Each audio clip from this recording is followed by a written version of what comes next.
Do you love your wife, Doug?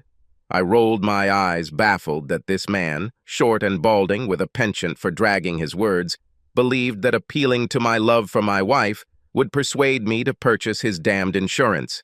Taking a lengthy sip of bourbon, at least appreciating his choice of a top-shelf drink, I thought about my promise to my friend Tony. Tony had been relentless, insisting that I needed to have a chat with this guy. Tony wasn't one to fall for such tricks, just like me. He claimed it was crucial, so here I was. I'd heard that the food at this hotel was excellent, and the complimentary lunch had been as expected. The conversation had been polite, sports, the market, careful sidesteps around politics.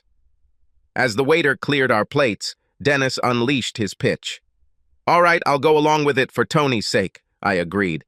"Of course, I love my wife." "No, Doug. I mean, do you love Susie?" My attention suddenly sharpened. "How do you know my wife's name?" I couldn't recall disclosing that tidbit during our conversation. He placed a hotel key card on the table, still in its packaging, his expression devoid of emotion. "This is the key to the room where I'm going to be with your wife tonight." "What the hell is this supposed to be?" I demanded, my face ablaze. "Look, Dennis, I appreciate the lunch, but I think you've crossed a line." He grinned. "I'll bet she was on fire when she pulled you into bed the day before yesterday." My body jerked to a halt. "How did you know about that?" I stammered. "It was the best sex we've had in years." "Was she wearing those Yvette thongs, the ones with black lace and a matching overlay?" "Oh my God," I whispered. "She showed them to me the day before yesterday. She was planning to go upstairs, but I convinced her to wait until tonight. She must have been pretty excited." "No," I choked. "I bet you thought she was trying to make up for the fight you had on Monday. You know, the one where you claimed you had to work late. I don't think you realized she could smell the perfume when you got home. And she was furious at your remark about her being cranky that time of the month." My heart sank. That bastard had been seeing Susie for a while now, way too long. She had confided everything in him about us. How could she fall for a short, balding old fart? "She warned you that she'd be occupied tonight, didn't she?" "Business dinner. Residential areas. With 2 new clients. That's what she told me. That's why she arranged for a sitter when she found out I was working late." Shit. What could I do? I contemplated confronting Susie and pleading with her not to see him. If I threatened divorce, would she relent? She would get the kids and half of everything I had. After our breakup, she could have him in our bed whenever she pleased. This moron was about to sleep with my Susie, and there was nothing I could do about it. "Please, Dennis," I begged, the only option left. "Please don't." The waiter brought the bill. Dennis placed his credit card on the tray. "She was quite easy," he remarked.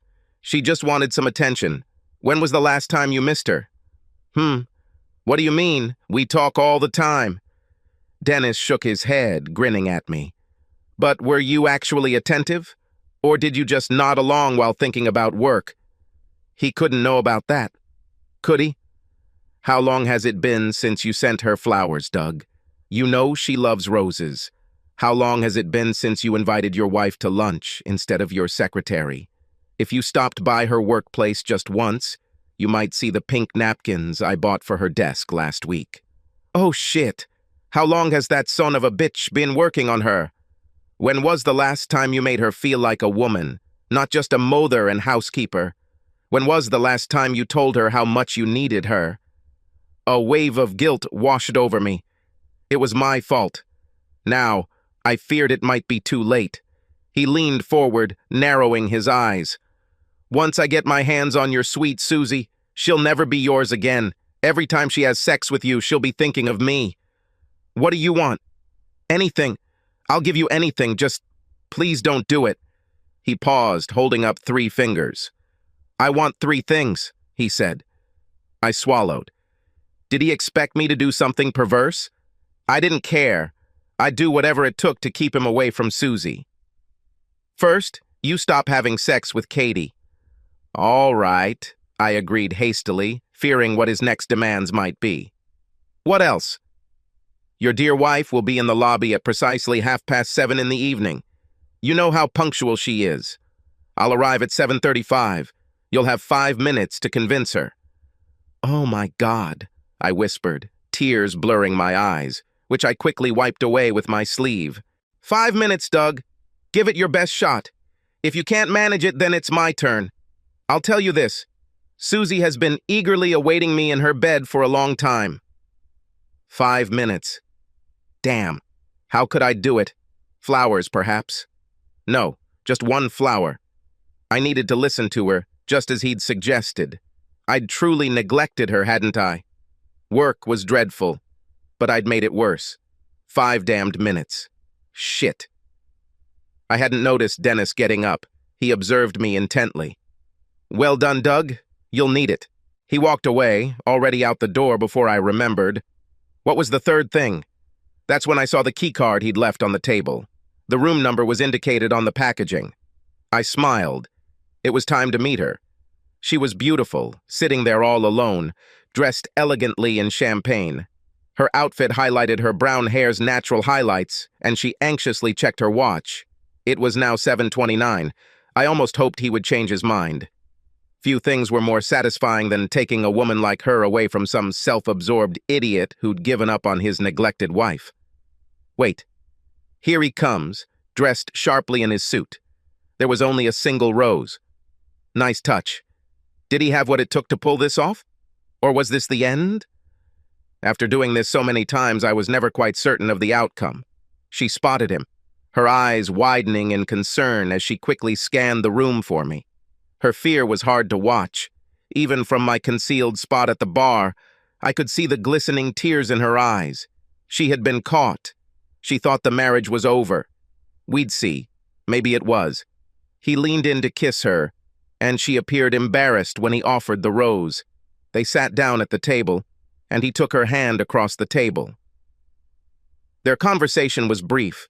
She brought her hand to her lips, and I think he apologized. Nicely done, I thought. She then reached for both of his hands, clinging to them tightly. She nodded, responding to his question. The word yes appeared on her smiling lips, accompanied by tears of happiness and hope. The waiter appeared, and their conversation was brief, just a few seconds. The waiter tucked the bill into his apron and walked away with a shrug. The two of them got up from the table, embracing one another. Their kiss was long and affectionate. They left the restaurant hand in hand, turning towards the elevators. Well, it looked like they'd have something to do in the room tonight while I had a date with Rosie and her sisters. I couldn't say I was too disappointed. It was a win-win. She was incredibly attractive, but it was better this way. I raised my glass to their long-lasting marriage. I'd wait a few weeks before contacting Doug to see how it all played out. The next time I jokingly asked him if he loved his wife, his response would be completely different. He would be grateful. He would gladly sign the insurance policy. I bet his behavior would change for good. As usual, he'd get a discount if he agreed to give me a personal referral, just like his friend Tony did. I had a strong feeling that Katie's husband, Doug's secretary, wouldn't be quite as understanding. Please like and subscribe to the channel and you will never be cheated on.